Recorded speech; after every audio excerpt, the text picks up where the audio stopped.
Bonsoir mes petits confinés. Alors, comment s'est passé ce 7e jour? Bien j'espère.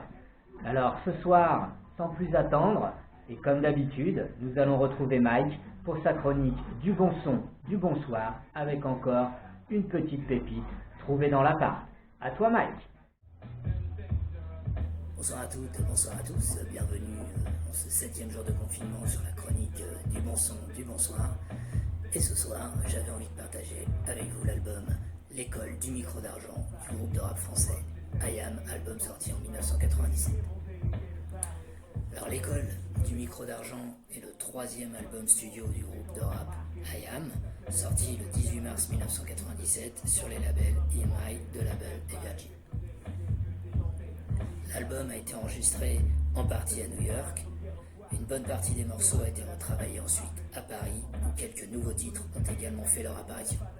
Le groupe était alors insatisfait de la première version de l'album au retour de New York et a donc décidé de retourner au studio afin de l'améliorer. Les textes de l'album sont des textes sérieux, graves, accompagnés de jeux extrêmement sophistiqués sur les sonorités du langage. Par exemple, Chez le Mac est un hymne à la poésie déguisé en biographie de proxénètes, qui atteignent leur acmé sur la dernière chanson de l'album, Demain c'est loin, portrait de la vie des cités s'étendant sur près de 9 minutes. Sobre, sans refrain, ce morceau aujourd'hui, l'un des plus célèbres du rap français, repose sur un seul échantillon musical d'une dizaine de secondes répété en boucle. Au moins 3 chansons de l'album parlent de prostitution, mais en alliant une touche amusante et ironique à un réalisme sombre et violent. Le soir même du jour de sa sortie, l'album est certifié disque d'or. Il sera certifié disque de platine la même année, avec 300 000 exemplaires vendus. Ensuite, il sera certifié double disque de platine en 1998, puis triple disque de platine en 2001. En 2005, soit 8 ans après sa sortie, l'album franchit les 1 million d'exemplaires vendus et est donc certifié disque de diamant. Il devient alors l'album de rap français le plus vendu de l'histoire, avec plus de 1 600 000 exemplaires à ce jour. Cet album est considéré comme l'un des plus éminents du rap français, bien que le groupe lui-même ne soit pas de cet avis. L'album a souvent été cité comme une exception parmi ceux qui n'aiment pas IAM ou le rap français en général. La chanson de 9 minutes, Demain c'est loin, qui clôt l'album, est citée comme l'hymne du rap français et la meilleure chanson de rap français de tous les temps par la site ABCR du son. Par ailleurs, 5 chansons de l'album font partie des 100 classiques de rap français selon ce même site. Il est classé meilleur album de la décennie 90 par le site spécialisé Le Rap en France. Alors, plusieurs morceaux eurent un succès considérable, Né sous la même étoile, L'Empire du côté obscur, Petit frère et surtout Demain c'est loin. A savoir aussi que cet album a remporté le prix du meilleur album de l'année lors de l'édition 1998 des Victoires de la musique. Donc voilà, un album à écouter absolument ou à réécouter. Pour ma part, je vous souhaite une bonne soirée. Je vous dis à demain pour une nouvelle chronique du bon son, du bonsoir. Ciao. Encore un bon petit son dans l'appart ça non? Allez, sans plus attendre, retrouvons Ryan pour une nouvelle chronique Passion Houblon. Pour moi, je vous dis à demain pour un 8e jour de confinement, un 8e jour de culture et confinement. Bonsoir à toutes, bonsoir à tous, ravi de vous retrouver en ce 7e jour de confinement pour notre 7e chronique Passion Houblon. Ce soir, je voulais partager avec vous la bière Duvel Triple Hop Citra. Donc, un peu d'histoire sur la brasserie tout d'abord. Donc, la brasserie Duvel Mourtgat. Donc, tout commence avec l'ancêtre fondateur Jan Leonard Mourtgat qui, en 1871, crée la ferme brasserie Mourtgat avec son épouse dans le village de Purs en Belgique. Au tournant du siècle, Mourtgat n'est que l'une des 3000 brasseries actives en Belgique. Alors, par contre, très rapidement, ces bières de haute fermentation séduisent la bourgeoisie bruxelloise. Ce qui fait qu'en 1900, les affaires prospèrent et les 2 fils, Albert et Victor, rejoignent leur père à la brasserie, l'un devenant brasseur, l'autre se chargeant de la distribution en se rendant à Bruxelles avec une charrette attelée. Alors, au cours de la Première Guerre mondiale, s'inspirant du succès des halles anglaises, Albert décide de créer une bière spéciale sur le modèle anglais.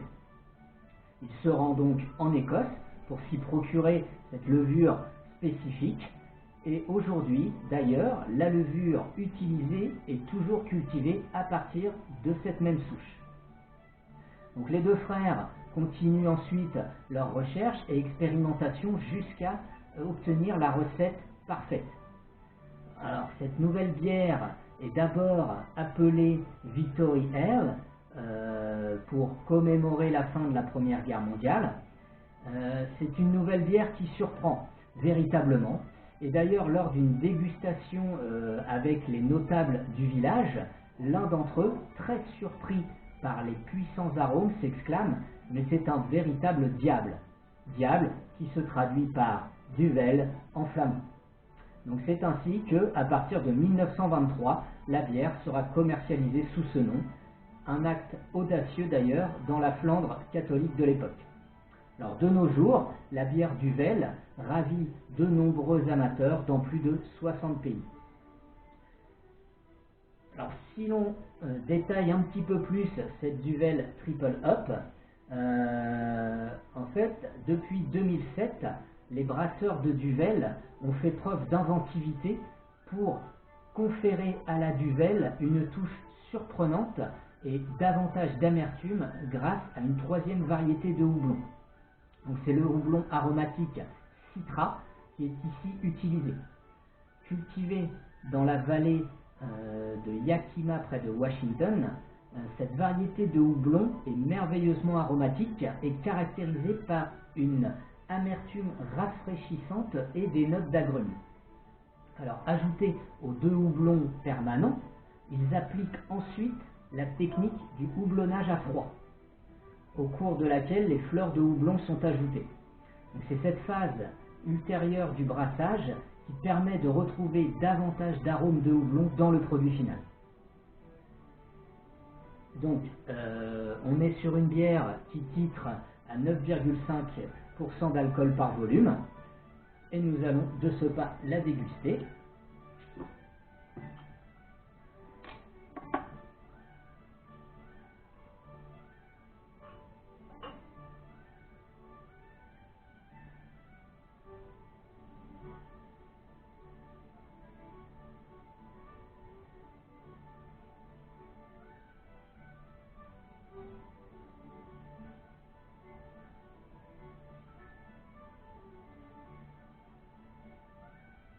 Donc on a une belle robe jaune et dorée, coiffée d'une mousse dense et bien blanche.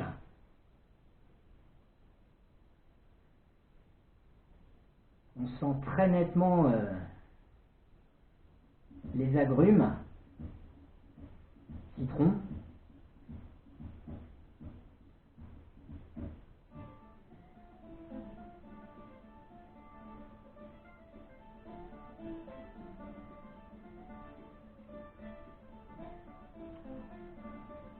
On retrouve en bouche d'ailleurs toutes ces saveurs fruitées, citron, pamplemousse, également évidemment les notes de houblon, tout ça avec une légère note épicée. On est vraiment sur une boisson très rafraîchissante.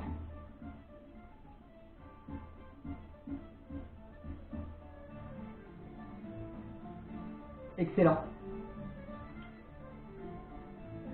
À déguster, à tester, avec modération. Bonne soirée à tous, je vous dis à demain pour une nouvelle chronique de Passion Houblon. Et d'ici là, portez-vous bien.